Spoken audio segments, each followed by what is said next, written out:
this is very bright light. It's one of the tube lights, like that, but it's very handy just to put it anywhere, stick it anywhere, and light up the subject. My name is Zibi and I am wedding photographer and filmmaker based in London.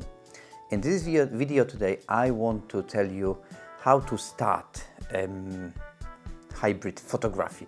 What is a hybrid photography? Hybrid photography is doing photo and video at the same time. And how I do that? I use usually one camera, which is this type of camera, which is mirrorless. Usually I have two of me, but I use one primarily for photography, videography, focusing on thinking of doing both. You have to remember you're doing both. So it is really, really important how your mindset process will look like, how you prepare for that before you actually gonna start to offer that, before you jump into first paid event of doing hybrid photography, especially wedding photography, when you can recreate moments, when you can repeat them. Prepare. So what is my thinking process? That's what I want to explain you in that video today.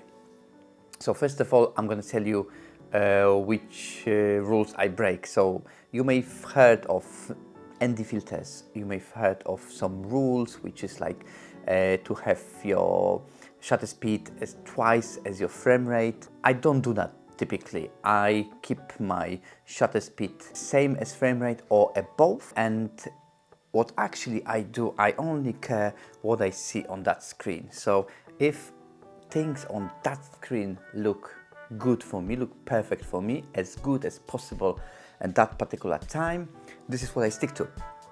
So you have to remember when you're shooting video, okay, the thing is you could shoot it in C-Log, S-Log, F-Log, but this is not all about, we're talking about hybrid wedding photography.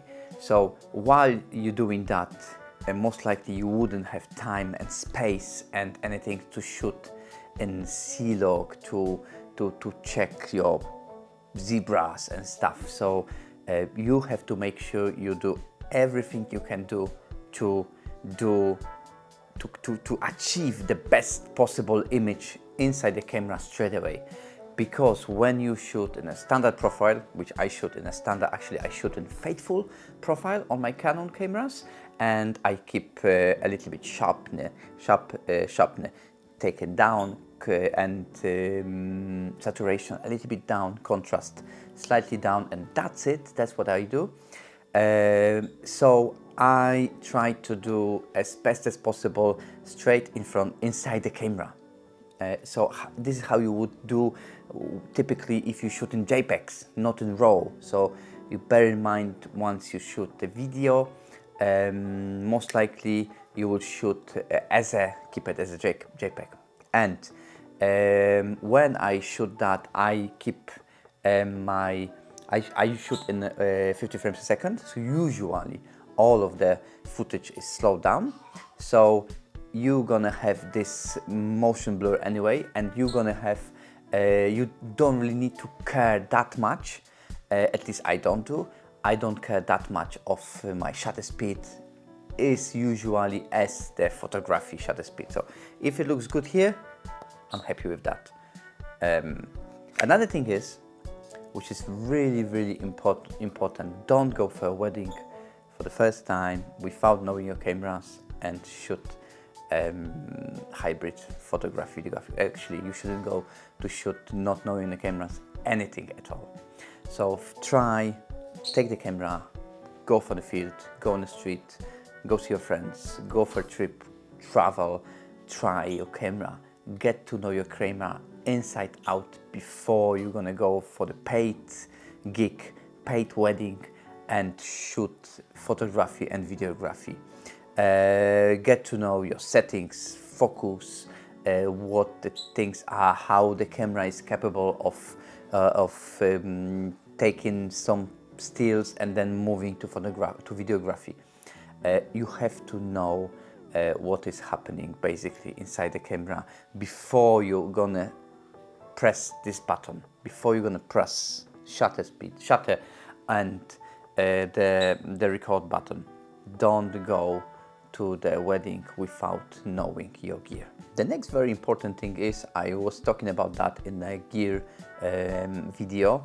I try to use cameras as well as lenses which have some form of stabilization. Nowadays cameras, 2, 3, 4, 5 years old cameras, they will have in-body stabilization or digital stabilization, and lots of lenses they have stabilization which helps to get a better result, best possible result, and it's not that expensive to do it. So make sure you have this point of stabilization. Make sure your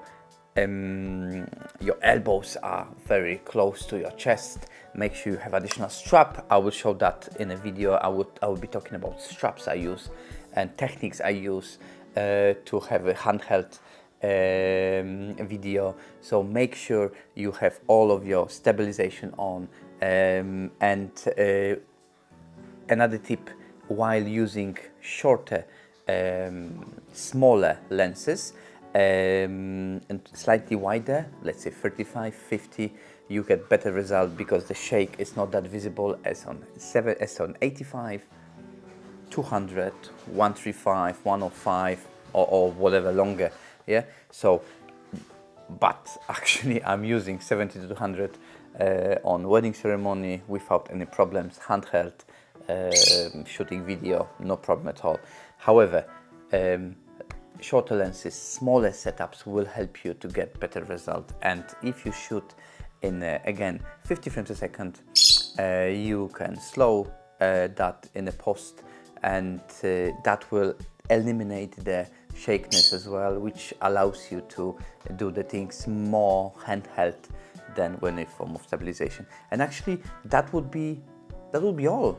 The mindset for me, that just to take what I would advise to take from that few pointers is, make sure you know your kit inside out. Make sure you have a backup, so you have equivalent camera to replace your main camera when you do photography and videography, when you do any type of paid jobs. However, when you do hybrid wedding photography, make sure you have additional camera, make sure you know them inside out, make sure they're ready, the memory cards are large and fast enough to accommodate the buffer, to be able to clear the buffer quickly and move to videography. Make sure you wait for the things to happen in front of you and you capture as you need, because the couple trust you and seen you somewhere, then they came to you to invite you for the wedding.